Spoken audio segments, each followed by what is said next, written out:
surah Ghafir, dipanggil juga surah Mukmin.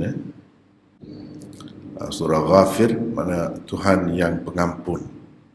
Itulah daripada ayat nombor ayat 3 tu tengok, Ghafiridz dzambi wa qabilit taub. Situ Ghafir itulah, Ghafir itu mana Ghafiridz dzambi, Tuhan yang mengampunkan dosa, wa qabilit taub, dan Tuhan yang menerima taubat. Situlah ambilnya, daripada situlah nama Ghafir itu. Baik. Kalau nama mukmin berdasarkan waqala rajulun mu'minun di dalam ayat nanti. Baik, kita tengok dulu. Nama surah ini surah Ghafir. Tertibnya ialah surah ke-40, bilangan ayatnya 85. Ini termasuk dalam surah Makkiyah.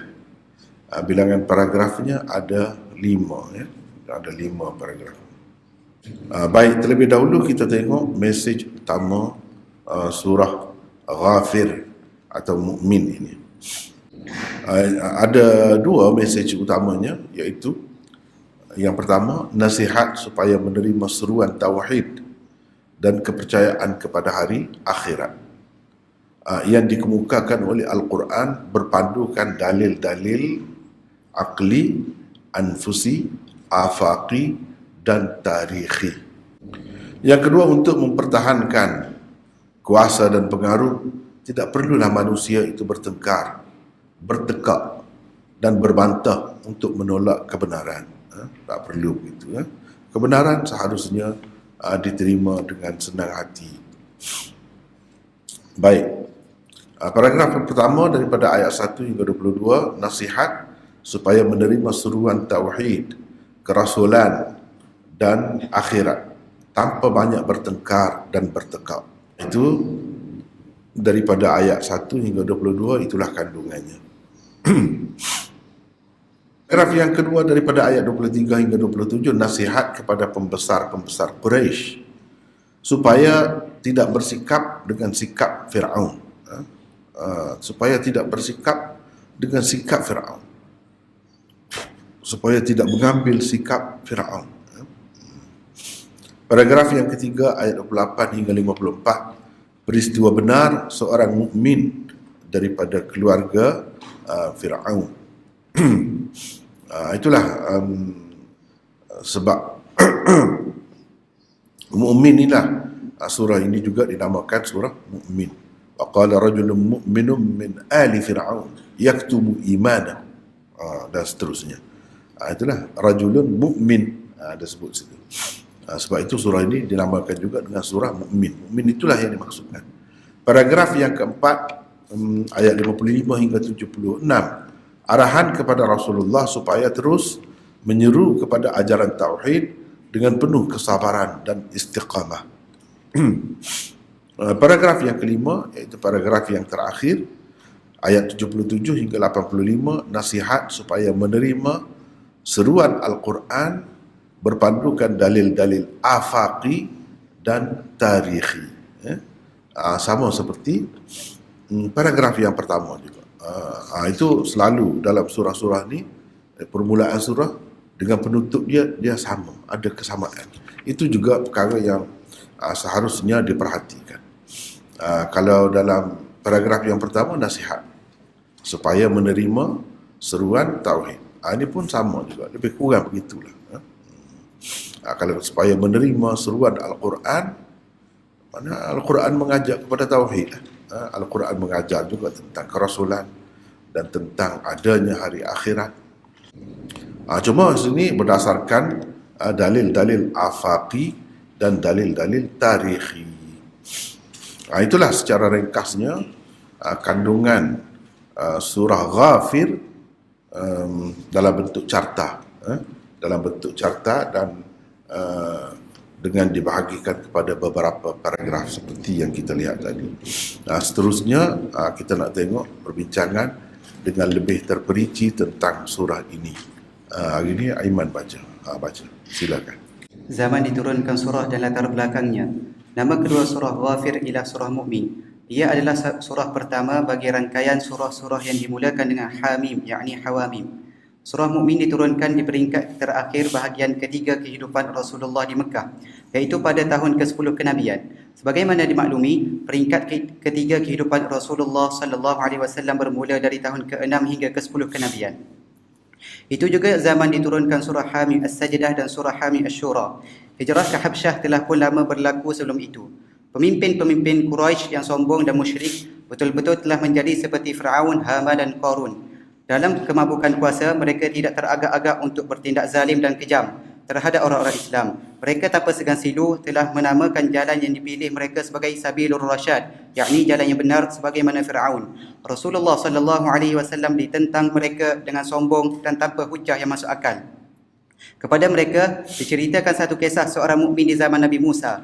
Mula-mula dia kerana kebijaksanaannya menyembunyikan imannya. Setelah melihat Firaun tidak mempedulikan pandangannya, dia secara terbuka mengisytiharkan dirinya sebagai seorang mukmin dan muslim. Di dalam surah ini Rasulullah sallallahu alaihi wasallam diberikan beberapa langkah supaya bersabar dan beristiqamah dalam menegakkan akidah tauhid.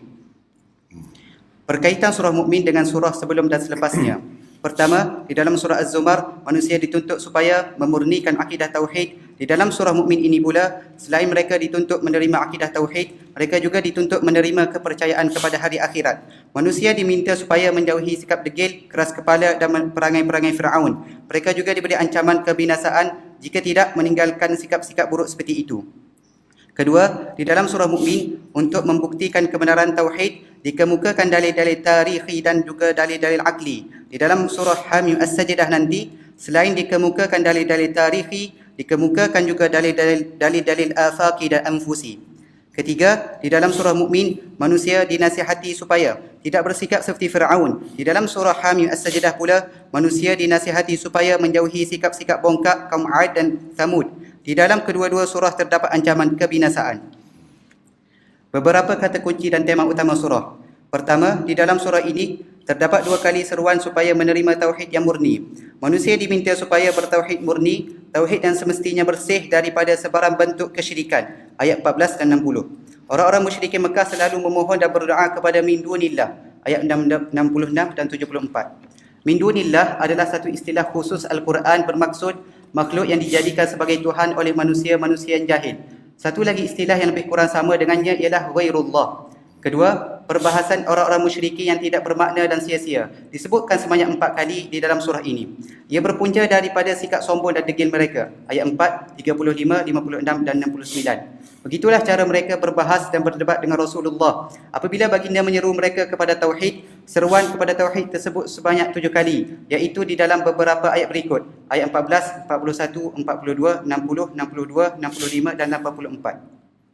Ketiga, punca sebenar penolakan seruan Rasulullah ialah kesombongan dan kebongkakan pemimpin-pemimpin Quraisy. Kesombongan dan kebongkakan mereka disebutkan sebanyak 5 kali di dalam surah ini. Ayat 27, 47, 48, 60 dan 76. Keempat, di dalam kebanyakan surah di dalam Al-Quran, ada sesuatu perkara yang disebutkan di dalam paragraf pertamanya dan ia diulangi sebut pada paragraf terakhirnya.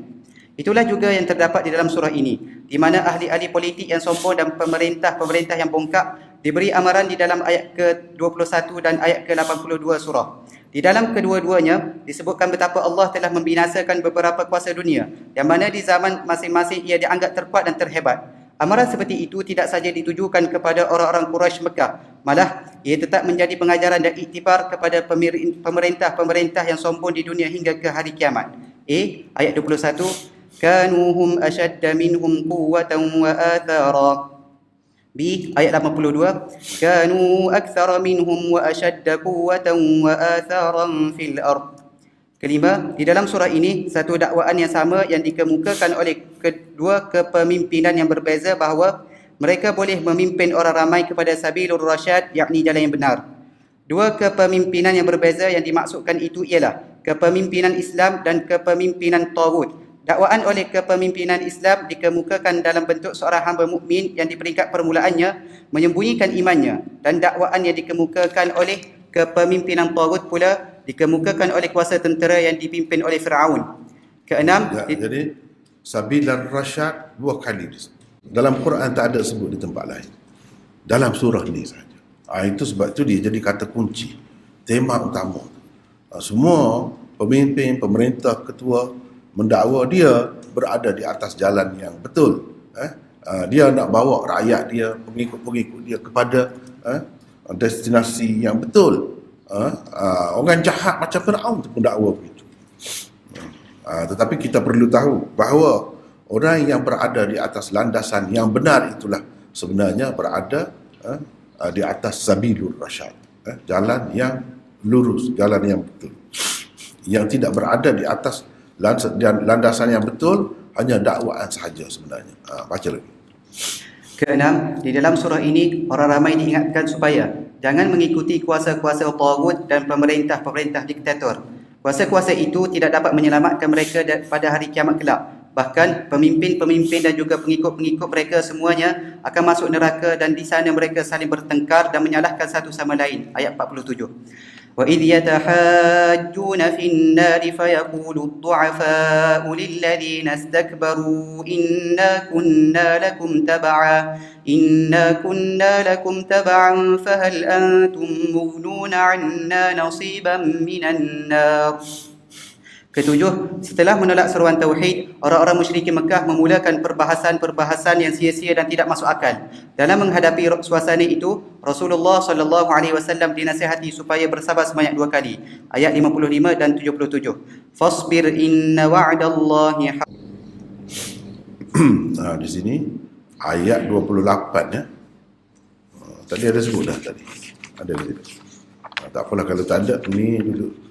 وقال رجل مؤمن من آل فرعون يكتم إيمانه أتقتلون رجلا أن يقول ربي الله وقد جاءكم بالبينات من ربكم وإن يك كاذبا فعليه كذبه وإن يك صادقا يصبكم بعض الذي يعدكم إن الله لا يهدي من هو مسرف كذاب.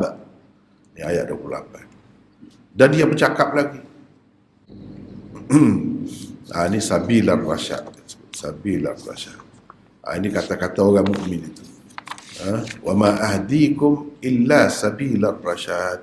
Tidaklah aku tunjuk kepada kamu kecuali jalan yang betul. Ini yang dikata oleh lelaki mukmin ini. Berkatalah seorang lelaki mukmin min ali Fir'aun. Ini satu istilah juga. Ali Fir'aun bukan makna zahirnya keluarga Fir'aun, tetapi tidak semestinya ia bermakna keluarga, kaki tangan pemerintahan dalam kerajaan Fir'aun itu ali Fir'aun juga. Tentera-tentera dia juga, junud di tempat lain disebut junuduhu, bala tenteranya itu juga ali Fir'aun. Jadi ini salah seorang pembesar lah dalam kerajaan Fir'aun. Dia menyembunyikan imannya. Kerana itulah surah ni nama keduanya ialah surah Mukmin. Ni lah Mukmin yang ambil sini daripada ayat ke-28. Dia menyembunyikan imannya. Menunjukkan seseorang itu kalau dia menyembunyikan imannya, sah imannya. Tak ada orang tahu dia beriman seorang. Sah. Boleh. Terutamanya kalau ada sebab-sebab lah. Ada sebab-sebab yang munasabah macam di sini. Sebab dia kira dia cubalah nak baiki. Cuba nak menahan apa-apa yang tidak baik sedapat mungkin. Setakat dia mampu.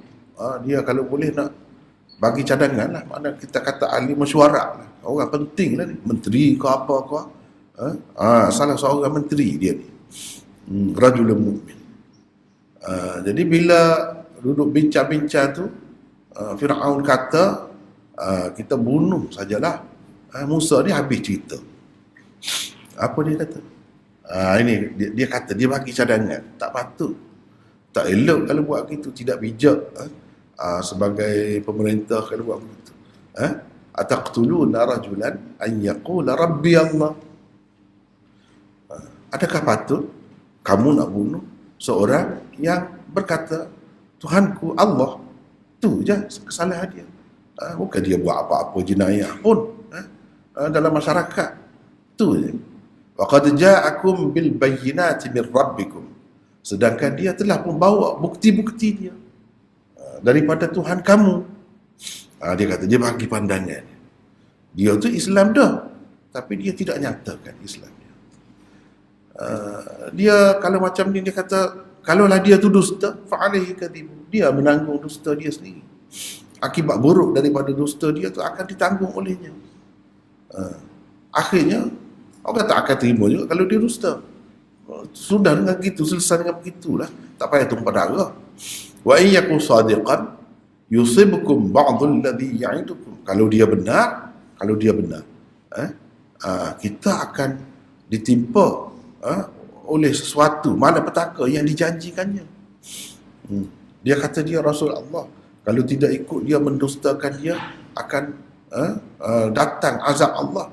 Nanti kena kita. Nanti kena kita, teruk kita.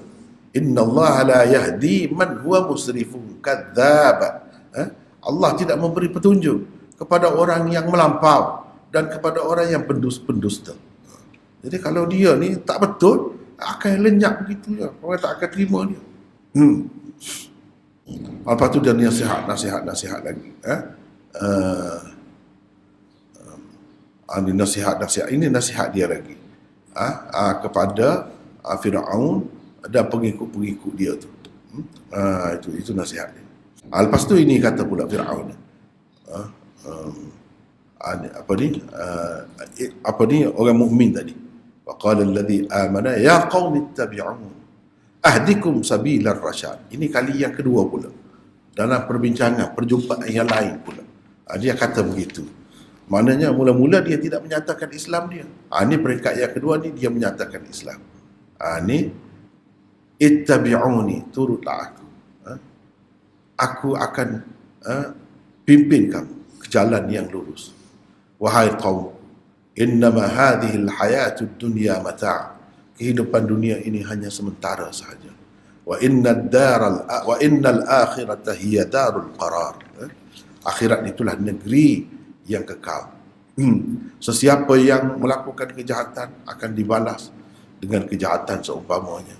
Sesiapa yang melakukan amal soleh, baik lelaki ataupun perempuan, dalam keadaan dia beriman, mereka akan masuk syurga dan akan diberikan rezeki kepadanya di dalam syurga itu tanpa hisap. Begitulah dia duduk nasihat. Dia duduk nasihat orang ini. Dan akhirnya dia tidak bersama Firaun. Dia menyebelahi Nabi Musa.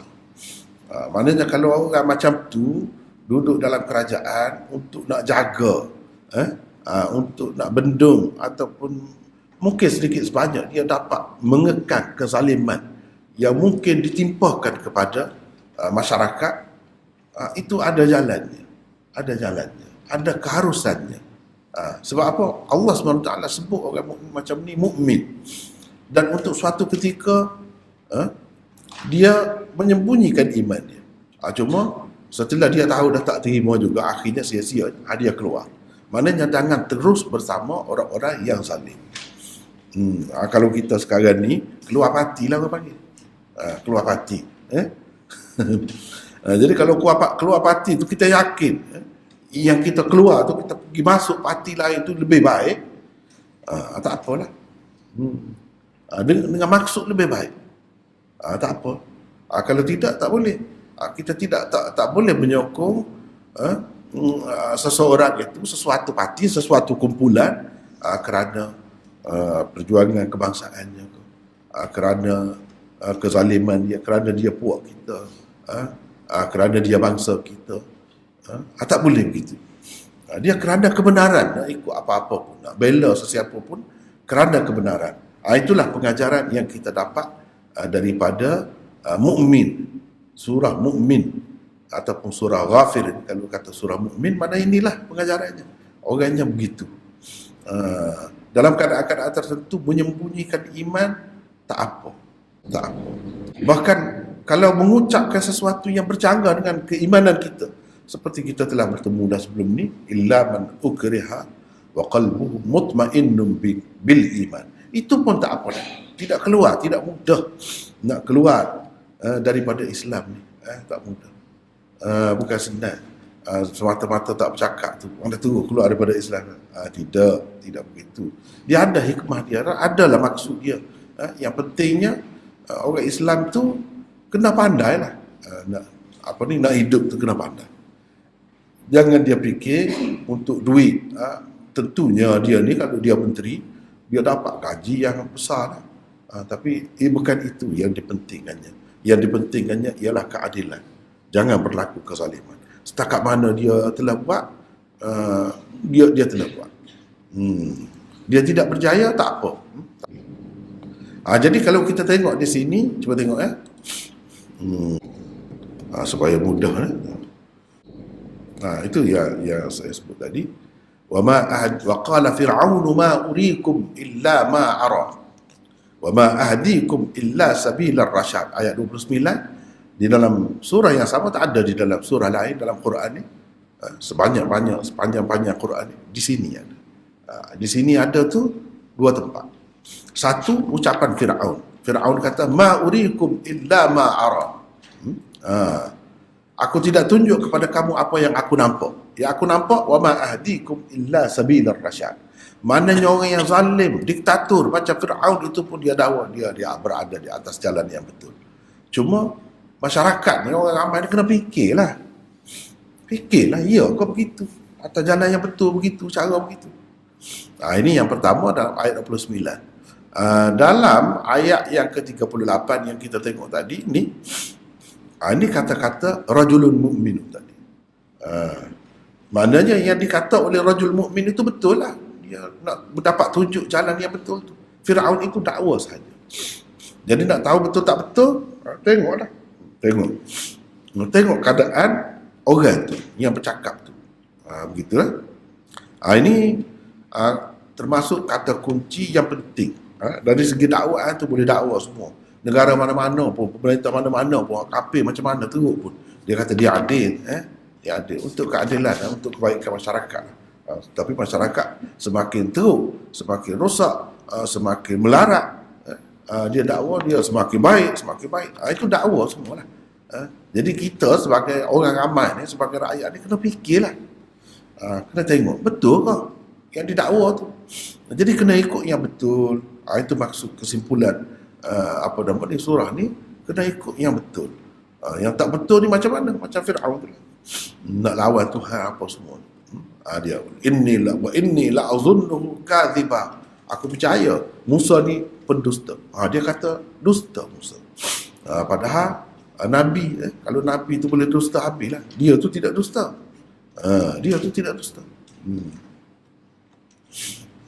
Begitulah secara ringkasnya. Dan ini bermula surah Hamim. Hawamim disebut. Sebab ada 7 semua. Ni hampir berturut-turut lah. Hamim, start dengan Hamim semua. Dalam setengah sistem ataupun metod daurah tafsir, itu dia tekan sangat Hamim ni. Di sini dia start di sini dan dia kupas dengan mendalam di sini.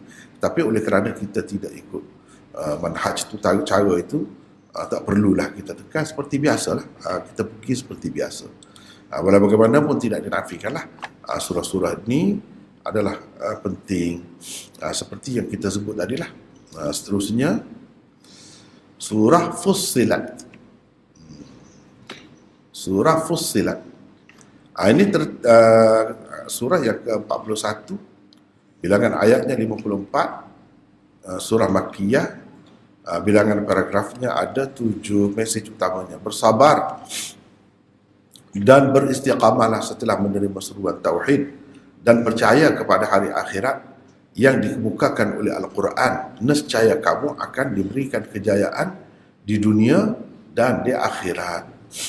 Itu mesej utamanya. Paragraf 1 ayat 1 hingga 8, pendahuluan dan pengenalan Al-Quran. Paragraf 2 ayat 9 hingga 12, dalil-dalil afaqi untuk tauhid. Jadi kalau kita ringkas tu, maksudnya kita nak cepatlah. Tengok sendiri, catat tu, lepas tu tengok sendiri ayat. Begitu. Balik tengok sendiri, Kalau tak tahu terjemahan, tengok terjemahan sekali itu. Paragraf 1, paragraf 2, perhatilah. Dan ingatlah istilah-istilah yang kita telah sebut itu. Dalil afaqi itu apa, dalil tarikhi itu apa, kata kunci itu apa. InsyaAllah kita akan dapat banyaklah membantu kita untuk memahami Al-Quran. Itu caranya. Paragraf yang ketiga, ayat 13 hingga 18, dalil-dalil tarikhi untuk tauhid, kisah kaum Ad dan Thamud. Paragraf 4 ayat 19 hingga 29, akibat buruk musuh-musuh Allah, a'da'ullah, itu disebutkan, a'da'ullah, musuh-musuh Allah.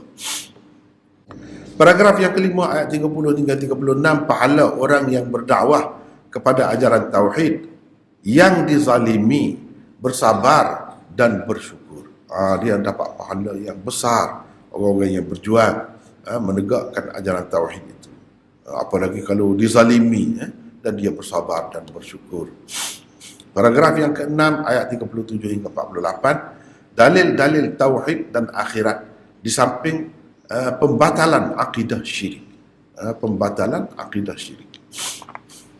Paragraf 7 ayat 49 hingga 54, dalil-dalil anfusi untuk orang-orang yang tidak percaya kepada hari kemudian.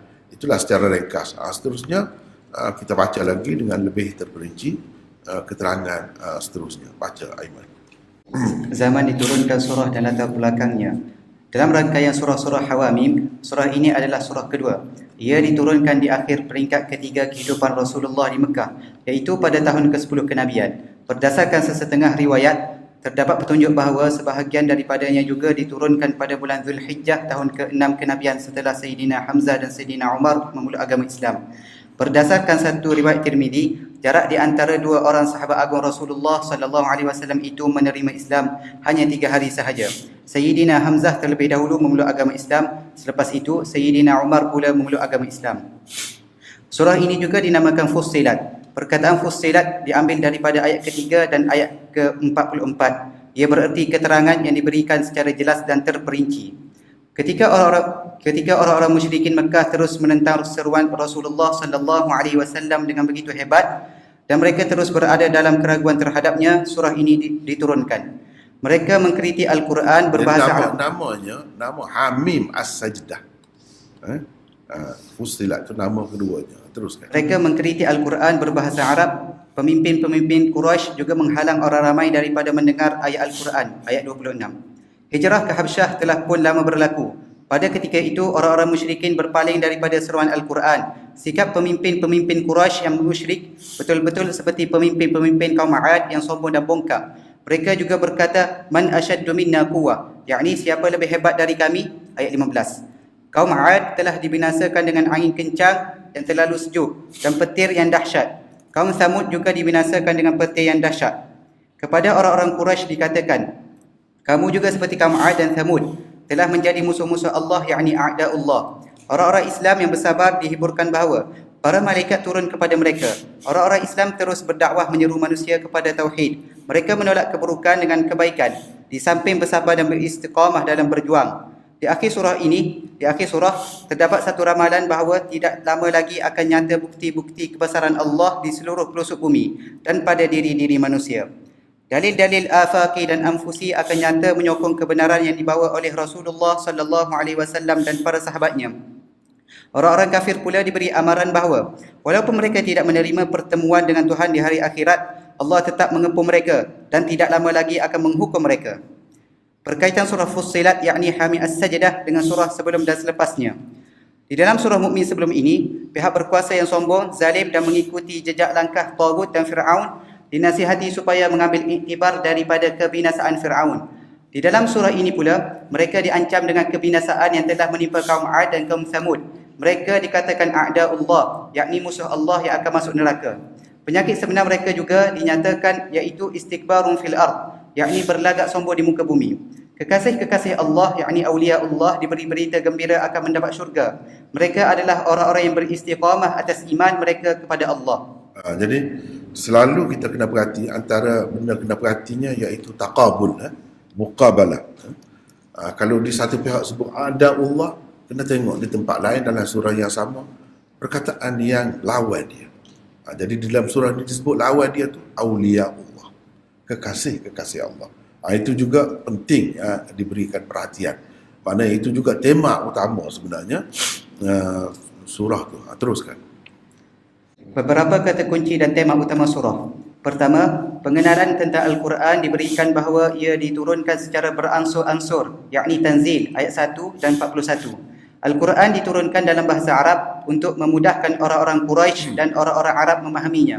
Ayat-ayatnya dikemukakan dengan begitu jelas dan terang, yakni fussilat, ayat 3 dan 44. Itulah makna fussilatnya. Dijelaskan, dikemukakan dengan terang dan jelas. Itu makna fussilat. Teruskan. Kedua, sikap pemimpin musyrikin Quraisy tentang Al-Quran ialah mereka memerintahkan supaya pengikut-pengikut mereka tidak mendengar Al-Quran. Sebaliknya membuat hiruk pikuk terhadapnya. Ayat 26. La tasma'u li hadzal Qur'ani walghaw fihi la'allakum taghlibun. Buat bising hiruk pikuk. Buat bising lah. Kalau orang duduk mengajar Quran, dia palu gendang, dia main muzik, dia menyanyi macam-macam. Dia begitu. Walghaw fihi. Teruskan. Allah telah memberi nama a'da'ullah kepada pemimpin-pemimpin seperti itu. Pemimpin-pemimpin seperti itu akan masuk neraka dan di sana mereka diberikan balasan buruk sesuai dengan tahap permusuhan mereka kepada Islam. Ayat 19 dan 28. Ketiga, pemimpin-pemimpin Quraisy juga seperti kaum 'Ad dan kaum Thamud mengidap penyakit istikbarun fil ard. Seperti kebiasaan pemimpin-pemimpin tagut di sepanjang zaman. Istikbarun fil ard adalah satu istilah khusus Al-Quran. Ia bukan kesombongan manusia biasa. Ia dikaitkan dengan di muka bumi. Istikbar adalah satu istilah khusus yang diberikan kepada pemerintah yang sombong, tidak berakal dan keras kepala dalam menghadapi seruan Islam. Keempat, di dalam surah ini terdapat nasihat kepada orang-orang kafir supaya menerima seruan tauhid. Nasihat supaya beristiqamah atas tauhid juga diberikan. Ayat 6. Qul innama ana basharun mithlukum yuha ilayya annama ilahukum ilahun wahid fastaqimu ilayhi wastaghfiruh wa wailul lil musyrikin. Kelima, berita gembira di dunia dan di akhirat diberikan kepada orang-orang yang beriman kepada Allah dan beristiqamah dengannya. Ayat 30 hingga 32. Innal ladhina qalu rabbuna Allahu thumma istaqamu tatanazzalu alaihimul malaikah. Keenam, orang-orang musyrikin bertindak memalingkan diri dan tidak menghiraukan seruan tauhid. Ayat 4. Fa'arada aktharuhum fahum la yasma'un. Ayat 13. Fa'in a'radu faqul anzartukum sa'iqatan mithla sa'iqati 'adin wa thamud. Ketujuh, surah ini sebenarnya mengemukakan perbandingan di antara pemimpin-pemimpin kafir Quraisy, Mekah dan para sahabat yang beriman. Orang-orang yang menolak seruan Islam diberi gelaran a'da'ullah, yakni musuh-musuh Allah. Dan orang-orang yang menerima seruan Islam lalu beristiqamah dengannya diberi gelaran awliyaullah, yakni kekasih-kekasih Allah. Para sahabat diberikan berita gembira tentang turunnya malaikat pembela mereka. Antara sifat terpenting para sahabat ini ialah mereka adalah pendakwah dan penyeru kepada ajaran tauhid, dan mereka juga menyeru manusia kepada Allah. Ayat 33. وَمَنْ أَحْسَنُ قَوْلًا مِّمَّنْ دَعَا إِلَى اللَّهِ وَعَمِلَ صَالِحًا وَقَالَ إِنَّنِي مِنَ الْمُسْلِمِينَ. Itulah secara ringkasnya. Nak ceritanya, kalau kita perhati dalam surah mana-mana pun dalam Quran ni, sepanjang Quran ni pada awal sampai akhir, pertembungan nombor satu sekali ialah antara tauhid dan kufur, iman dan kufur, tauhid dan syirik. Kenapa selalu disebut? Jangan main-main. Berjuta-juta manusia, lebih ramai lagi daripada orang Islam yang pegang syirik. Asal-asalnya tidak syirik. Asal-asalnya tauhid. Tapi rosak. Sebab semua kita ni daripada anak cucu Nabi Adam. Nabi Adam tu ahli tauhid yang pertama. Tapi peringkat demi peringkat dia anak cucu ni jadi ada yang kafir, ada yang musyrik, macam-macam. Begitu juga Nabi terus sampai kepada zaman Nabi kita ni pun sama juga. Jadi ramai orang-orang yang musyrik itu. Yang ada dalam dunia ni, kalau nak boleh, kita kata boleh diharap dapat mengembalikan manusia kepada ajaran semua Nabi. Hanya Islam sahaja. Tak ada dah yang lain. Nak harap siapa? Agama tu banyak nama agama. Tapi tak boleh harap. Satu pun tak boleh harap. Dengan sebab itu, inilah keistimewaan Islam. Allah SWT nak bukan kita pegang dengan tauhid ini, menentang kekufuran, menentang syirik secara peribadi, tidak. Bahkan sampai ke peringkat pemerintahan ini, kita kena lawan. Sampai ke peringkat negara, kena lawan benda ni. Barulah dia jadi. Kalau tidak, tak nyata lah. Tak nyata. Begitu. Tak akan nampak dah kelebihan Islam tu. Sebab tidak sempurna. Naiknya pun naik dalam keadaan tidak sempurna. Ada kurang sana sini banyak. Jadi itu sebab selalu disebut. Sebab inilah yang menentukan nasib manusia sebenarnya. Nasib manusia. Sebab itu dikatakan inna anzalnahu fi lailatul qadr. Lailatul qadr, malam penentu nasib manusia. Al-Quran inilah yang menentukan nasib manusia. Kitab suci lah, walaupun nama kitab suci asalnya memang betul, dah tak boleh dah. Tak ada jaminan lagi dah. Untuk menjamin kebahagiaan manusia, dunia dan akhirat tak ada dah. Jadi yang ada hanya Quran. Jadi dengan sebab itu kita kena jaga betul-betul Quran. Ikut betul-betul ajaran Quran. Itulah kesimpulannya. Kalau kita perhati daripada awal sampai akhir, itulah kesimpulannya. Dan inilah ciri utama dan istimewa orang Islam tu, yang berbeza daripada orang lain. Sama ada individu ataupun negara, sampai ke peringkat pemerintah negara sekitar ni. Inilah yang membezakan sebenarnya. Kalau yang lain-lain itu sama, semua nak keadilan dalam masyarakat, taraf hidup rakyat naik, keamanan, kebahagiaan, kemakmuran, semua nak. Kalau negara Islam pun sama juga, itu pun nak juga. Bahkan itu tugas pemerintah, mana-mana negara, itu tugasnya. Tetapi yang berbezanya di sini. Ini berbeza. Ini tak ada pada orang kafir. Tak ada pada orang kafir.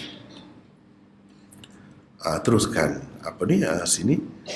Kemudian surah Asy-Syura pula. Surah Asy-Syura. Surah ini adalah surah ke-42, bilangan ayatnya 53. Ini termasuk dalam surah Makkiyah. Bilangan paragrafnya ada 7. Mesej utama surah, tegakkanlah sistem kemasyarakatan Islam berpandukan wahyu. Ini kalau kita mengikut tafsir manhaj yang kita sudah ikuti ni 3 kali, ini kali yang ketiga. Semua kita tengok kan, dia bukan individu. Agama ni bukan pilihan perseorangan. Orang ini dia nak pilih ini, ikut dia lah. Itu bukan. Dia sampai kepada masyarakat, membentuk sistem masyarakat dan negara sampai ke peringkat itu. Itu sebenarnya. Jadi Islam ni. Sebab itu benda ni zaman kita tu mungkin kita berasa tak berapa nampak. Islam ni telah memerintah selama mana dunia ni. Memerintah. Ada negara, ada pemerintah, ada sejarahnya. Jadi itu betul lah. Jadi kita pun kena kembali ke situ. Kalau tidak, hukum Islam tidak akan dapat dilaksanakan sepenuhnya. Sedangkan Allah dah sebut dah, udkhulu fis silmi kafah. Masuklah ke dalam Islam tu semua sekali. Baiklah. Kita tengok di sini paragraf 1 ayat 1 hingga 12, pengenalan wahyu Al-Quran dan sifat-sifat Tuhan di samping pembatalan akidah syirik. Ini selalu juga di dalam banyak surah dia perkenalkan Al-Quran, sebut cerita tentang Quran, sifat Quran, kelebihan Quran. Sama juga di akhir dia banyak yang macam tu. Apa tujuannya? Sebab nak bagi kita jadikan Quran itu sebagai panduan, pedoman. Lepas tu baru dia cerita-cerita benda-benda lain. Paragraf 2 ayat 13 hingga 20, perintah menegakkan agama. Menegakkan agama. Iqamuddin, menegakkan agama.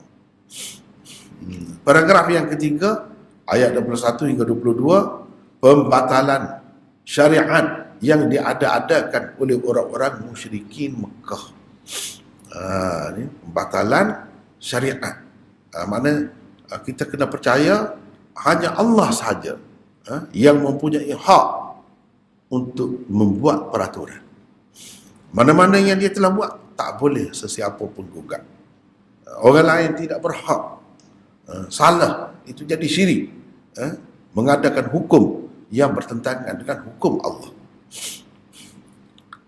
Paragraf 4 ayat 23 hingga 43, pahala yang diperolehi orang-orang yang beriman dan sifat-sifat mereka, dalil-dalil tauhid dan hari akhirat. Paragraf 5 ayat 44 hingga 46, akibat buruk yang akan diterima orang-orang musyrikin dan orang-orang kafir. Paragraf 6 ayat 47 hingga 50, perintah menerima seruan Allah dan dalil-dalil anfusi. Paragraf 7 ayat 51 hingga 53, 3 saluran wahyu dan kerasulan Muhammad. 3 saluran wahyu. Jadi paragraf, cuma perhati, paragraf yang pertama bercerita tentang wahyu, penutup dia pun cerita tentang wahyu juga. Jadi mana Al-Quran itu adalah wahyu. Baik, kalau kita tengok di sini, sekejap. Ini Asy-Syura, kadzalika yuhi ilaika, demikianlah Allah, dia mewahyukan kepadamu. Ini sebut tentang wahyu. Baik, kalau kita ambil akhir sekali surah ni, cuba kita tengok di sini, wa kadzalika auhayna ilaika ruham min amrina, ini cerita wahyu. Sebelum ni kalau kita tengok ni, wa ma kana li basharin an yukallimahu Allahu illa wahyan aw min wara'i hijab, ayat 51 misalnya, di akhir itu. Ayat 52 pun sama juga. Jadi inilah yang dikatakan persamaan permulaan dan hujung. Itu perkara yang kena perhati. Perkara yang kena perhati. Kita akan dapati ada sesuatu di situ. Sama ada kesamaan atau perlawanan. Lawan. Lawan bagi yang tersebut di dalam pendahuluan, lawan dia ada sebut di akhir. Begitu. Ada kalanya sama. Benda yang sama. Ini benda yang kita kena perhatikan. Baik. Baca situ, zaman diturunkan. Zaman diturunkan surah adalah latar belakangnya. Surah Asy-Syura adalah yang ketiga daripada rangkaian surah-surah Hawamim. Ia diturunkan di peringkat terakhir kehidupan Rasulullah sallallahu alaihi wasallam di Mekah, sekitar tahun ke-13 kenabian. Itu juga zaman diturunkan surah Az-Zukhruf, surah Al-An'am dan surah Al-A'raf. Ketika mana berlaku pakatan jahat untuk membunuh Rasulullah sallallahu alaihi wasallam. Ketika itu orang-orang Quraisy terus meragui dakwah yang dibawa oleh Rasulullah sallallahu alaihi wasallam.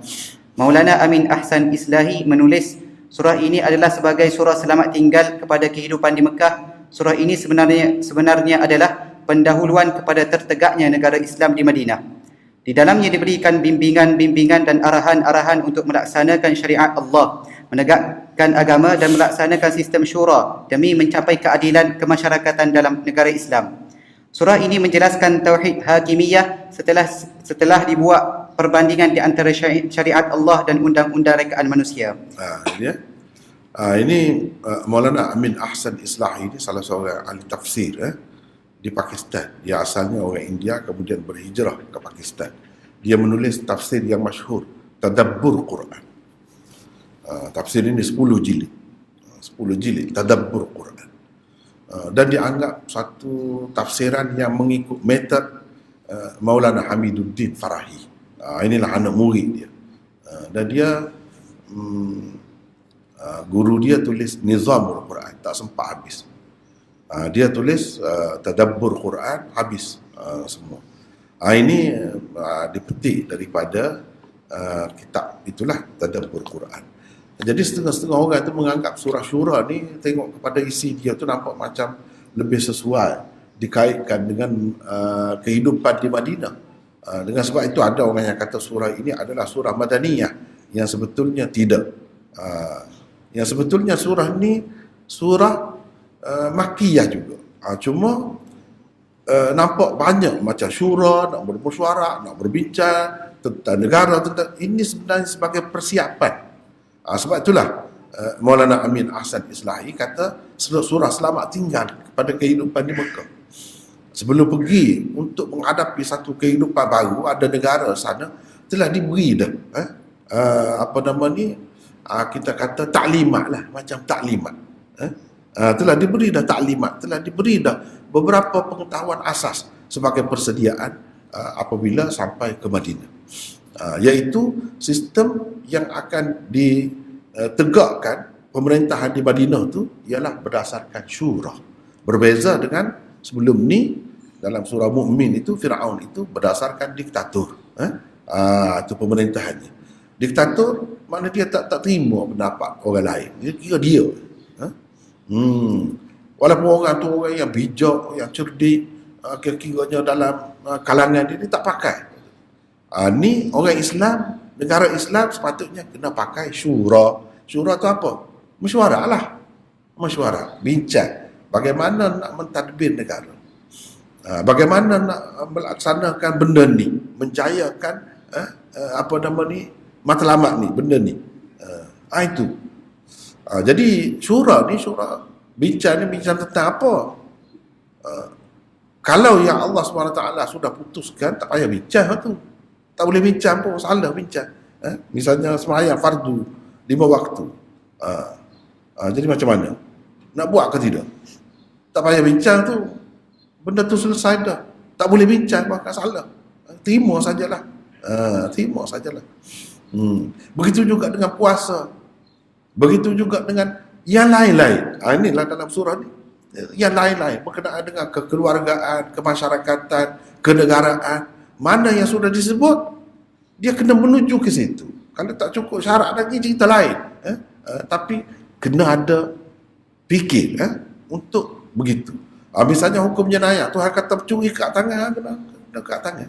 Itu tanggungjawab pemerintah. Tanggungjawab pemerintah. Selagi kita tidak dapat buat itu, maknanya kita tidak berjaya lagi lah. Tidak berjaya lagi. Kalau Allah SWT kata orang berzina kena sebab, sebab. Tak boleh nak bincang dah tu, tak boleh. Dia berbeza dengan demokrasi ni. Demokrasi boleh bincang lagi. Boleh bincang lagi. Sebab tu Islam ni dia bukan demokrasi. Yang telah jelas tu tak boleh. Yang haram pun tak boleh nak mesyuarat juga. Yang haram.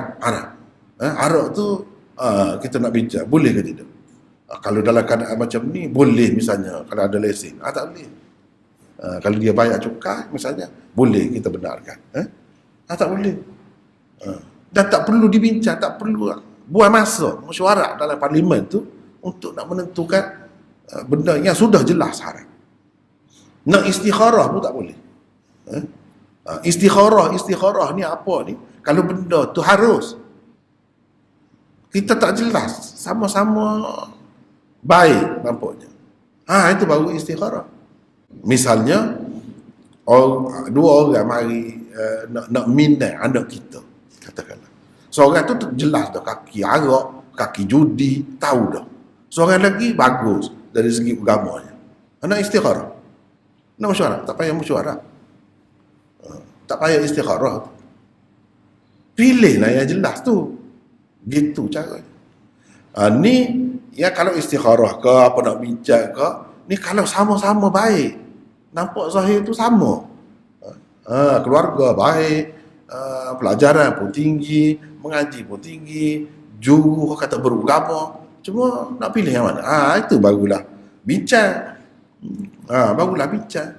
Barulah kita kata nak istikharah apa pun. Tapi kalau benda yang sudah haram, jelas dah Tuhan kata tak boleh benda ni. Tak boleh lah.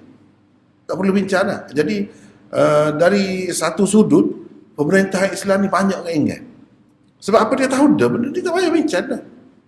Yang nak bincangnya peruntukan sebanyak mana. Kita ni banyak lagi jalan-jalan tidak kampung-kampung tu tidak dibuat. Berlaku kemalangan banyak sebab jalan itu tidak elok. Jadi tahun ni kita nak bagi sebanyak mana peruntukan untuk ni. Kemudahan ni. Kemudahan orang ramai. Sebabnya kita ada duit terhad. Kita nak belanja untuk pendidikan lagi, nak belanja untuk ni lagi. Jadi untuk ni kita nak bagi berapa? Untuk pembangunan masyarakat kampung ke misalnya kita kata, bincang. Benda-benda gitu. Boleh bincang. Kita nak dengan orang kafir, nak ada hubungan diplomatik ke tidak dengan dia?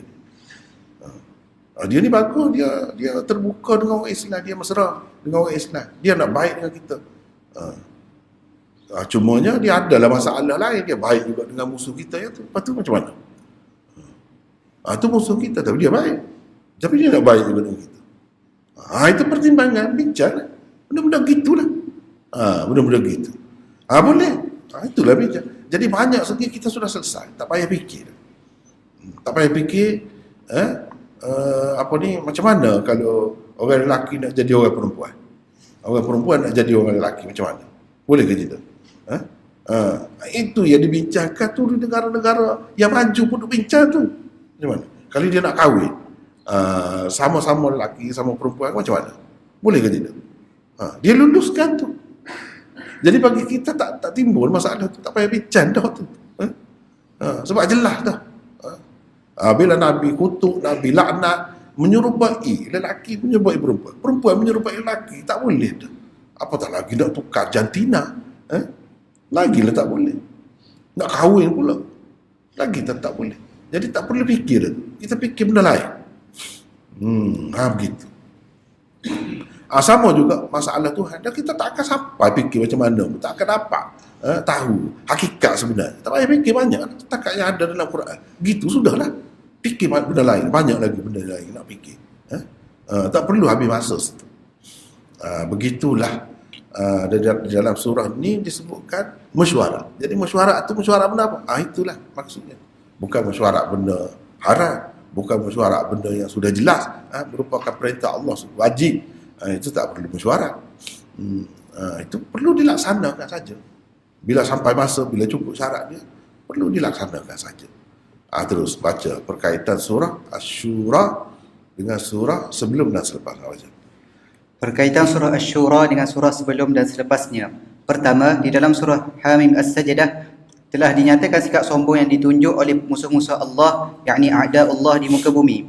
Surah Asy-Syura ini pula sebaliknya menyatakan langkah-langkah yang perlu diambil berpandukan wahyu dari langit. Umat Islam hendaklah menegakkan sebuah negara Islam berasaskan syura untuk membasmi dan menghapuskan musuh-musuh Allah. Kedua, di dalam surah Az-Zukhruf akan datang diceritakan tentang hakimiyah Allah dalam kedua-dua sistem takwini dan tasyri'inya. Musuh-musuh Allah tidak menjadikan Allah sebagai hakim dan penguasa tertinggi. Sebaliknya menganggap diri sendiri sebagai hakim dan penguasa tertinggi. Dengan itu, mereka telah bertindak seperti Fir'aun yang berkuasa di zamannya. Ini maksudnya tauhid hakimiyah. Tauhid khaliqiyah. Tauhid rububiyah. Tauhid uluhiyah. Tauhid hakimiyah. Dia kena ada semua tu. Kadang-kadang belajar akidah ni tak lengkap. Tak lengkap. Jadi masalah. Masalah sama sendiri. Belum lagi nak menghadapi orang kafir, kita sendiri pun tak faham. Sebab apa? Tidak belajar Quran. Itu puncanya. Kita kena percaya bahawa yang menciptakan segala-gala ni Khaliq, pencipta Allah. Dia saja. Kita kena percaya yang mengatur alam ni, menjaga alam ni, memberi rezeki, memudahkan kepada kita ni semua. Rububiyah hanya Allah, tak ada orang lain. Kita kena percaya bahawa tak ada orang lain selain daripada Allah yang layak disembah.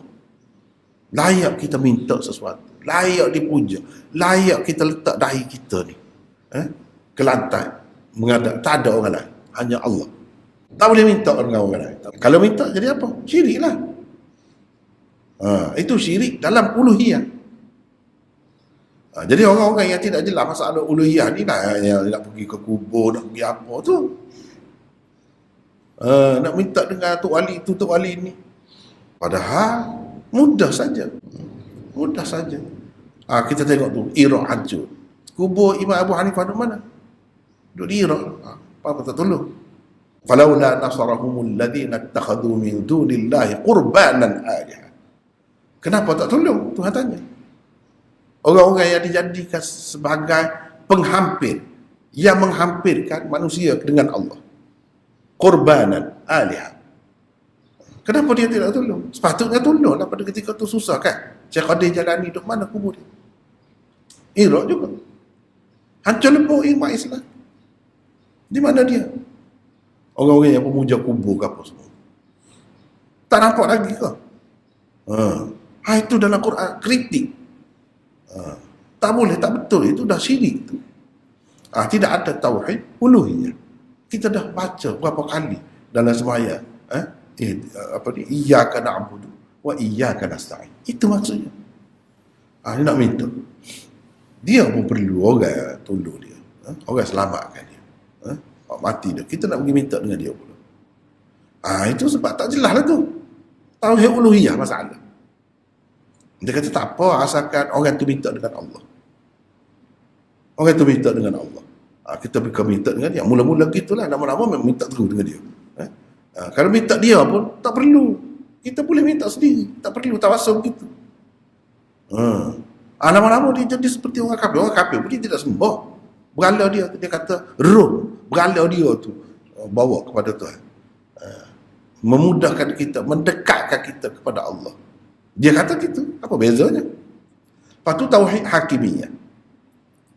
Tak apa asal sembahyang puasa. Lepas tu kerajaan merintah nak merintah macam mana, ikutlah.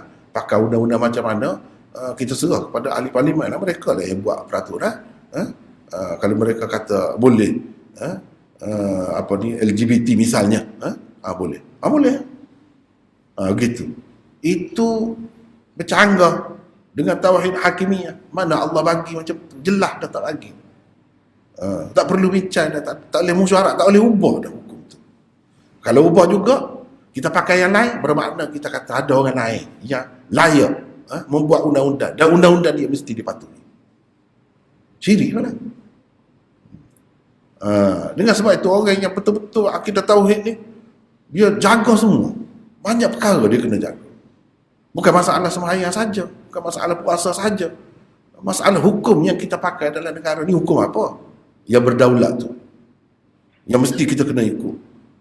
Kita rasa bersalah. Didenda, dihukum, dia gitu gini. Yang apa? Yang apa? Itu kena hakimiyah, hakim. Inil hukmu illa lillah. Kuasa, memerintah, hukum itu hanya kepunyaan Allah. Tak ada orang lain. Dalam surah ni lah sebut. Di satu pihak Allah yang mensyariatkan. Di satu tempat lagi, am lahum syuraka syara'u lahum minad din ma lam ya'zam bihillah. Atau mereka ada sekutu-sekutu yang lain yang buat syariat, yang buat undang-undang, dan mereka patuh seperti Allah. Adakah begitu? Tak boleh. Itu syirik. Am lahum syuraka dia sebut. Bila buat peraturan, bila buat, kita anggap itu sebagai agama. Tak boleh, bid'ah. Jadi kalau hak Tuhan kata gitu-gitu, tak boleh dah nak bincang, nak mesyuarat, nak ubah. Tak boleh. Nak tukar. Tak boleh. Begitu juga. Kadang-kadang kita rasa kita bagus dah, hukum tu kita tak terima dah, kita terima hukum Islam. Tapi benda-benda bid'ah banyak lagi. Kita duduk buat. Kita kata kita buat sebagai agama, kalau tak buat itu jadi kurang masa. Ni musim-musim yang sekarang ni dah. Sibuk kat antara dua rakaat tarawih tu kan ada subhanal malikul ma'bud. Kalau kita tanya ambil mana? Mari mana ni? Dalam Quran ada sebut Nabi ada ajar begitu ke? Nabi sembahyang. Bila? Dan kalau tak ada, kita buat macam mana? Kalau kita kata, nak isi lah daripada duduk saja dah. Nak baca apa pun boleh masa tu kan? Tapi kenapa tetap begitu? Tetap pula kalau kita tengok tempat-tempat lain, beza pula. Subhanal malikul qudus pula dah. Berbeza-beza pula. Dan mesti kalau orang tak buat begitu, tak sempurna rasa. Tak puas hati. Tak mahu pergi situ sebab apa? Sebab situ tak ada selawat antara tarawih itu. Siapa yang buat ketetapan begitu? Siapa? Kalau kita beragama, Allah, Rasul, itu agama. Kita anggap agama. Kita berasa tak puas hati kalau tak buat gitu. Padahalnya ahli-ahli agama seperti Ibnu Hajar Al-Haythami, dia kata bid'ah, makruh.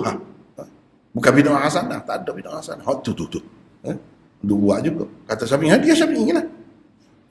Dia Syafi'i lah. Cuba tengok. Tidaklah sampai ke peringkat tegur, ubah hukum, tapi dekat arah tu dah tu. Ke arah tu. Benda-benda buat macam agama. Jadi makna orang lain boleh buat lah agama ni, boleh buat ketetapan. Itu bahaya tu. Nak orang kata, Kelantan kata keser, keser lah gitu lah. Nak pergi ada gitu.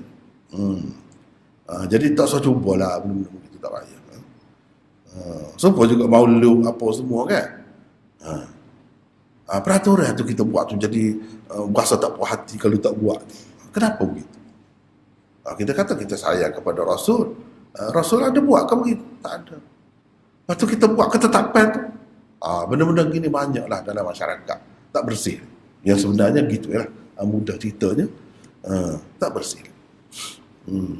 Tak nampak lagi sebenarnya hukum ni daripada Allah. Cara nak buat Rasul. Fattabi'uni. Ikut aku. Aku buat macam mana. Jadi kalau lepas tu bawa ada maudhu', ada apa pula lagi banyak lagi ceritanya. Kalau buat maulud begini-begini kelebihannya. Jadi maknanya Nabi dulu tak dapatlah kelebihan tu. Dia tak ajak. Berapa abad orang Islam tak pandai buat benda tu. Jambi tak ajak. Kita lebih pandai lagi buat benda tu kemudian. Itu syariat tu. Jadi macam syariat. Lama-lama agama dia. Ini agama. Kan bahaya tu. Tak kira lah dalam bab hukum akal jenayah atau kekeluargaan, kau ibadat kan, tak boleh. Kalau bab ibadat lagi lah tak boleh. Nak takut tambah tu. Sebab apa? Sebab kita ni hakimiyah. Hakimiyah Allah. Sama ada dalam sistem takwini tak ada berkongsi. Atau tasyri'i. Tasyri'i ni syariat. Buat peraturan hidup. Tak ada orang lain. Setakat yang ada tu, itu. Tak boleh ubah. Boleh nak bincang, benda lain. Dalam pelaksanaannya, boleh. Itu boleh lah. Sekadar tu. Baik, baca. Seterusnya. Beberapa kata kunci dan tema utama surah. Pertama, melalui perkataan kadzalika dijelaskan bahawa kerasulan dan kenabian Muhammad adalah seperti kerasulan dan kenabian para nabi dan rasul terdahulu. Jawatan kenabian bukanlah suatu perkara baharu dan pelik. Di dalam surah ini, perkataan kadzalik disebut beberapa kali. Dengannya dikaitkan silsilah risalah Nabi Muhammad sallallahu alaihi wasallam dengan risalah para rasul terdahulu. Kadzalik disebutkan sebanyak 3 kali. Ayat 3, 7 dan 52. Pada ayat ke-15, satu kali ia disebut dengan lafaz falidzalik. Jadi cuba kita tengok ni. Benda-benda ginilah kena perhati ni. Perkataan ni tak ada di tempat lain. Di sini berulang-ulang di dalam surah ni. Kadzalika, begitulah. Demikianlah. Demikian mana? Demikian apa? Begitulah. Begitu macam mana? Ni yang kita kena perhati ni. Ni surah. Kadzalika yuhi ilaik. Demikianlah dia mewahyukan kepadamu. Demikianlah. Demikianlah tu apa? Yang ni seperti nabi-nabi dahulu dia wahyukan kepada mereka, engkau pun macam tu juga. Itu kadzalika. Itu istilah kadzalika. Maknanya lagu itulah, begitulah, demikianlah. Begitu. Jadi kita kena tengoklah ayat apa berkenaan. Kalau di sini maksudnya sebagaimana nabi-nabi dahulu Allah wahyukan kepada mereka, engkau juga sebab engkau nabi, engkau rasul, Allah wahyukan kepadamu. Teruskan baca. Kedua, di dalam surah ini dijelaskan 3 cara wahyu disampaikan kepada para rasul. Cara keempat iaitu melalui mimpi telah pun tersebut di dalam surah As-Saffat dalam peristiwa pengorbanan Nabi Ibrahim dan anaknya Nabi Ismail. Melalui isyarat pantas yang Allah masukkan ke dalam hati seseorang Nabi, wahyan. B. Bercakap dari balik tabir, au min wara'i hijab. C. Dengan menghantarkan malaikat membawa wahyu, au yursila rasula, ayat 51. وَمَا كَانَ لِبَشَرٍ أَن يُكَلِّمَهُ اللَّهُ إِلَّا وَحْيًا أَوْ مِنْ وَرَاءِ حِجَابٍ أَوْ يُرْسِلَ رَسُولًا فَيُوحِيَ بِإِذْنِهِ مَا يَشَاءُ. Ketiga, orang-orang yang menegakkan benang yang basah ketika berbincang. Sekejap. Ni nak cerita wahyu. Cuba tengok sini. Kadzalika yuhi ilaika wahyu. Wahyu tu macam mana? Sampainya. Tengok di akhir surah ni. Cuba kita tengok sini. Tadi 51. Ni. Wa ma kana li basharin an yukallima Allah. Manusia ni tidak boleh bercakap dengan Allah. Allah kalau bercakap dengan manusia melalui 3 cara. Wahyu, illa wahyan. 1. Yang kedua, min wara'i hijab, dari balik tabir. Dari balik tabir. Yang ketiga, yursila rasulan, dengan cara dia menghantarkan, mengutuskan rasul, yakni utusan, malaikat lah maksudnya. Fayuhiya biidnihi ma yasha, lalu malaikat itu, rasul itu mewahyukan apa yang dikehendaki Allah dengan izinnya kepada Nabi. Ni tiga cara disebutkan di sini. Jadi ketiga-tiga cara ni telah dialami oleh Nabi SAW. Cara yang keempat disebutkan di dalam surah As-Saffat. Inni ara fil manami anni adbahuka fanzur madza tara. Qala ya abati fa'al ma tu'mar. Situ Nabi Ibrahim bermimpi. Nabi SAW pula bermimpi. La tadkhulunnal masjidal haram insya'allahu aminin. Laqad sadaqallahu rasulahu ru'ya bil haqq. Itu mimpi. Nabi mimpi. Wahyu lah. Jadi ada 4 cara yang disebutkan dalam Quran. Yang pertama wahyu. Wahyu ni macam mana? Allah Subhanahu Wa Taala bagi tiba-tiba kepada Nabi itu dalam hati dia terima. Dia dapat dia dapat sesuatu lah. Dia dapat sesuatu daripada Allah. Seperti mana seseorang dapat idea lah.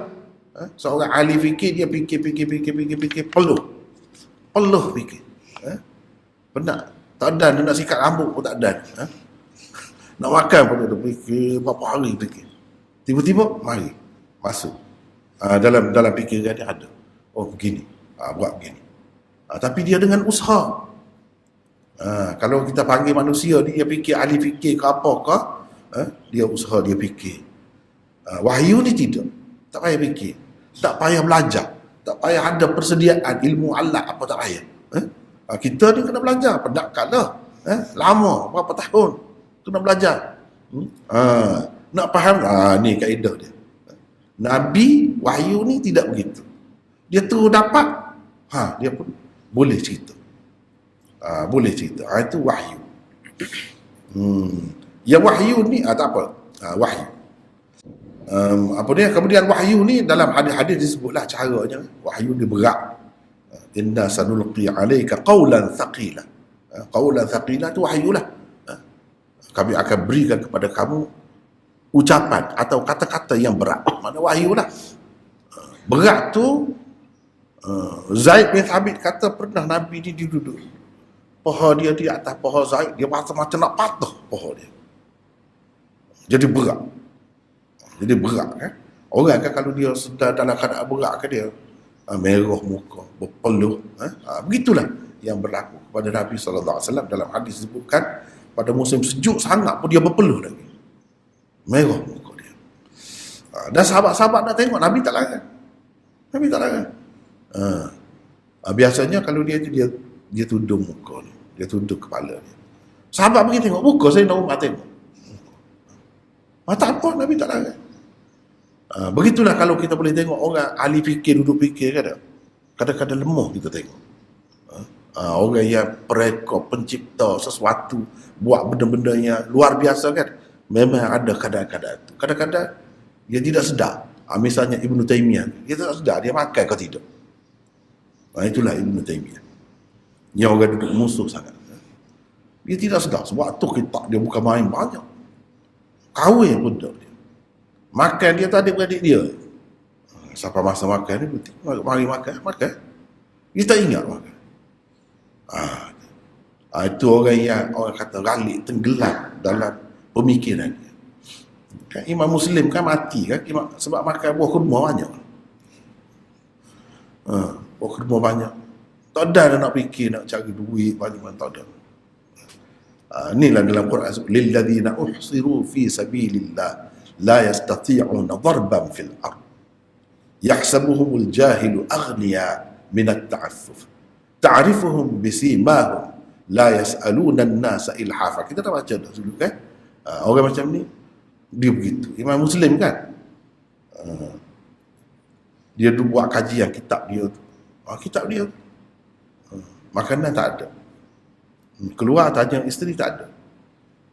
Lama-lama duduk begitu, ada orang buat mari sekarang buah kurma, dia buah kerbau tu masuk dalam bilik dia buat kerja sambil makan.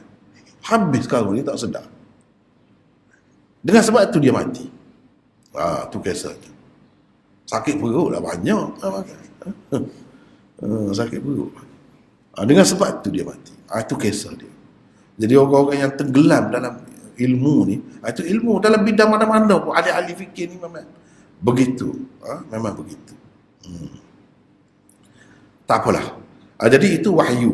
Wahyu au min wara'i hijab, ataupun dari balik hijab. Kira-kiranya bertemu dengan Tuhan tapi tak nampak tu. Seperti Nabi Musa. Pergi tengok api. Pokok tu jadi bercahaya.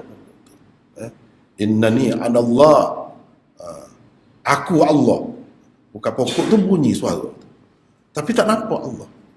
Itu min wara'i hijab. Seperti Nabi kita pergi Mi'raj. Dengar Allah cakap. Tapi dia tak nampak. Dengar cakap. Dia dengar cara dia lah. Sebelum itu tidak dengar begitu. Tidak dengar. Ni dengar Allah bercakap.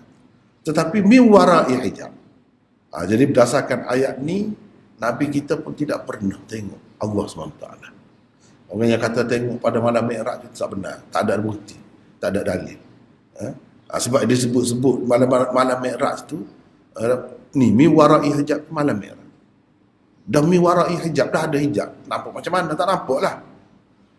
Setengah-setengah orang tu dia kata, oh dah pendak-pendak panggil jauh daripada bumi pergi naik atas langit, nak bertemu, takkan tak tunjuk muka.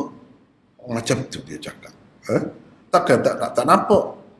Takkan tak boleh. Agama ni tak boleh. Takkan begitu tak boleh. Dia kena ada bukti yang jelas. Dia kena ada bukti yang jelas. Bahkan Aisyah kata, kalau sesiapa kata Nabi tu tengok Tuhan, dia dakwa, itu dusta, bohong. Tak tengok, tak nampak. Yang adanya min wara'i hijab, itu betul. Inilah. Kalau nampak, tak ada hijab lah. Ini min wara'i hijab. Jadi min wara'i hijab ni bukan cara yang biasa. Sekali dua yang berlaku kepada seseorang Nabi itu. Yang banyaknya wahyan au yursila rasulan. Yursila rasulan ni, Quran ni semua sekali melalui Jibril. Rasul tu maksudnya Jibril lah. Melalui Jibril. Jibril mari dalam rupa manusia sampai ke wahyu. Itu antara yang paling ringan. Dirasakan oleh Nabi, cara wahyu yang seperti itu paling ringan sebab dia mari dalam rupa manusia. Ini yursila rasulan. Semua Quran ni yang ketiga. Jadi yang pertama tu duduk mana? Tidak melalui Jibril, tidak melalui malaikat. Hadis itulah. Sebab tu tidak salah. Betul orang yang kata hadis itu pun wahyu. Ini adalah ayat dia kata, wahyan. Ini bukan dengan perantaraan malaikat. Bukan dengan perantaraan malaikat. Jadi hak Quran ni yang ketiga ni di sini. Yursila rasulan. Semua Quran ini termasuk yang ketiga. Tak ada satu pun ayat Quran yang terus langsung masuk. Masuk dalam diri dia seperti mana macam idea lah, dapat idea begitu. Bukan. Ayat dia buat sendiri macam hadis tu. Hadis tu makna dia Allah SWT masukkan dalam hati Nabi. Ayat tu bahasa tu dia. Adapun Quran ni tidak. Memang macam tu dia terima. Memang macam tu dah. Bukan dia buat sendiri. Tidak. Memang macam tu yang dia terima. Jadi yang keempatnya apa? Mimpi. Mimpi Nabi wahyu juga. Dan laqad sadaqallahu rasulahu ru'ya bil haqq. Memang benar, mimpi itu memang jadi kenyataan. Setahun dua selepas tu jadi kenyataan. Aminin muhalliqin ru'usakum wa muqassirin. Jelas menjadi kenyataan. Setahun dua selepas itu saja. Islam masuk ke Mekah dan menakluk Mekah dengan aman damai. Itu mimpi betul. Kalau tengok dalam hadis tu benarlah, memanglah banyaklah mimpi-mimpi Nabi itu. Itu mimpi itu pun sama saja kedudukannya bagi kita, sama saja, iaitu orang panggil wahyu. Nabi Ibrahim tak ada ragu-ragu, mimpi je. Tidak kata yang anak tu pun tidak kata ayah dah dapat kau mimpi, siapa nak sembelih saya. Dia tak kata begitu. Ya abati if'al. Ayanda buat. Sebab anak tu pun yakin juga. Ni wahyu walaupun mimpi. Nabi Ibrahim kata dia mimpi. Ambil pisau, pejam mata, sembelih. Tiba-tiba wa fadainahu bi dhibhin azim. Tuhan tukar. Serta-merta. Celik mata tengok anak dia ada. Anak dia duduk tengok ayah dia duduk sembelih. Benda lain. Rupanya ujian terhadap Nabi ni, Allah dahsyat. Mimpi aku nak buat ke tidak ni? Mimpi saja ni. Tapi itu menunjukkan mimpi seorang Nabi ni wahyu. Dia kena buat. Dia buatlah. Yang dia sebelah tu apa ni disebutkan sebagai biri-biri yang besar. Dia sebelah. Anak dia tengok. Itu cara Allah SWT nak uji. Itulah yang dikatakan wa idh ibtala Ibrahim rabbuhu bikalimatin fa'atammahun. Tuhan uji beberapa kali Nabi Ibrahim, berjaya. Dia dapat sempurnakan. Sebab itu Tuhan pilih sampai sekarang ni berapa ribu tahun. Dia letak asas dia. Bukannya cantik, bukannya seperti orang mari tengok menara berkembar di Malaysia, ataupun orang pergi Taj Mahal, cantik bangunan ni, tak ada. Kaabah 4 segi, apa istimewa? Tapi cuba tengok selama mana orang pergi. Orang pergi situ beza dengan orang pergi pagi KLCC ke mana-mana lah.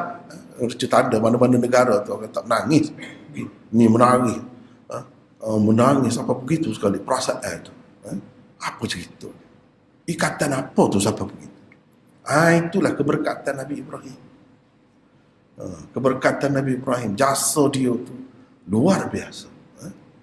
Masjidil Aqsa, anak dia Ishak sana, sini Ismail. Dua tak ada suci, tempat suci, anak dia. Itu hasil perjuangan manusia ni. Kadang-kadang kita lemah, beribu tahun kemudian nyata dia doa, beribu tahun baru lahir Nabi akhir zaman. Anak cucu dia juga. Selama mana anak cucu dia Nabi-Nabi? Anak ceritanya manusia ni kalau Tuhan nak bagi kan, begitulah. Jadi ini cara wahyu ya. Ini cara wahyu. Seterusnya mana sekat mana tadi? Baca. Ini nombor 3 tu. Ketiga, orang-orang yang menegakkan benang yang basah ketika berbincang tentang zat Allah, yakni yujadilun, ayat 35, dan orang-orang yang bertengkar dengan sia-sia, yakni yuhajjuna fillah, ayat 16, dikunci mulut mereka dengan 3 perkataan sahaja, iaitu laisa kamitslihi syai', tidak ada sesuatu apa pun yang menyerupainya, ayat 11. Ini merupakan tema tauhid zat. Tauhid zat tauhid zat ni. Cuma jadi masalah lah di kalangan kita tu sebab mengaji satu aliran saja kadang. Bila kata Tuhan turun macam mana kata dia? Turun ke langit dunia. Turun maknanya kosong ke tempat dia, aras dia. Dia fikir begitu pula. Susah lah sebab tak mengaji ni lagu tu. Jadi kosong tempat. Lepas tu 1/3 malam ni setiap masa ada dalam dunia. Dia turun setiap masa lah. Masa mana dia naik? Tengok tu. Ini sebut dah laisa kamitslihi syai'. Tuhan kata turun lah. Kita terima turun saja sudah. Macam mana tak tahulah. Tak tahu. Dia kata dah laisa kamitslihi syai' kan. Kalau nak kira mendengar, dengar macam mana kalau tak ada telinga? Kenapa kita duduk bandingkan Allah tu dengan manusianya, dengan makhluknya? Siapa suruh? Kata lagu tu. Dia kata mendengar saja. Maha mendengar. Tapi kita fikir mendengar mesti ada telinga. Kalau tidak dengar macam mana? Mesti ada gelombang. Kalau tidak nak dengar macam mana? Ada suara. Kita fikir macam tu. Silap hanya. Silap.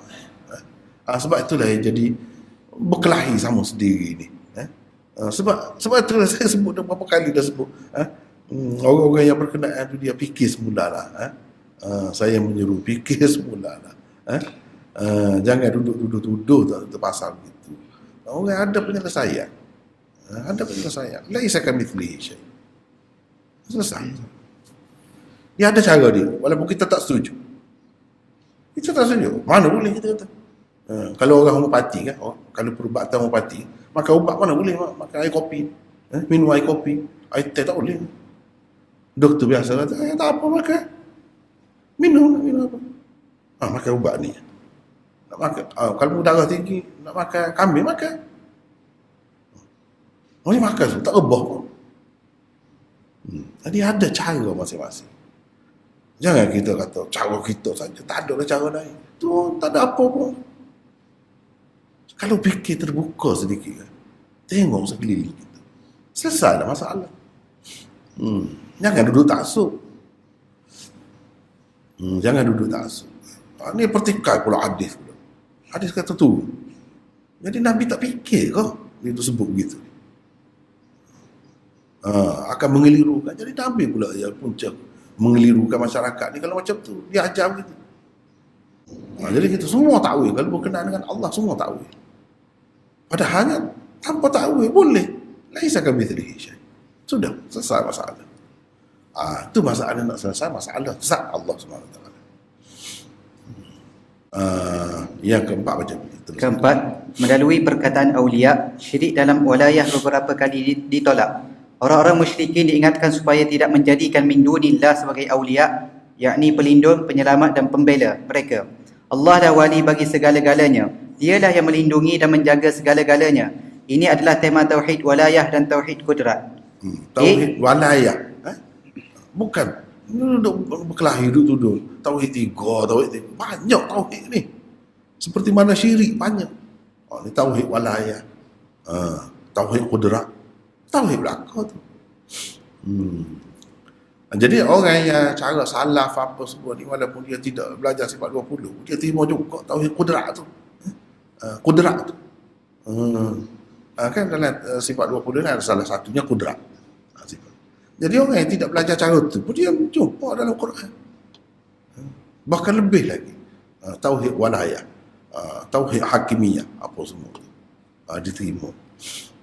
Dengan sebab itu orang yang tidak belajar cara ni dia mudah. Dia renyahnya. Hukum-hukum lain nak terima. Tak kisah. Berubah apa. Dia tidak pandai buat. Tak terasa terancam. Tapi kalau orang belajar cara ni. Tak boleh tu. Bukan masalah ibadat saja. Kena tauhid. Masalah hukum dia tu. Tauhid juga. Jadi kita tak senang duduk lah. Kita tak senang duduk. Kita akan bersuara, akan membantah lah. Tapi kepada orang yang dia tak belajar cara, dia rasa tidak penting mana. Dia rasa tidak penting mana. Dengan sebab itu lambatlah nak berdaulatnya hukum Islam kalau macam tu. Sebab apa? Kita tidak perjuangkan. Baca lagi. Allah memerhatikan orang-orang yang menjadikan ghairullah sebagai walinya. Rasulullah sallallahu alaihi wasallam bukanlah orang yang menjaga mereka dalam perkara ini. Ayat 6. Walladzina ittakhadhu min dunihi awliya Allahu hafizun alaihim. Tidak ada wali, yakni penolong dan pembantu kepada orang-orang zalim yang menganggap ghairullah sebagai walinya. Ayat 8. Wadh-dhalimuna ma lahum min waliyyin wala nasir.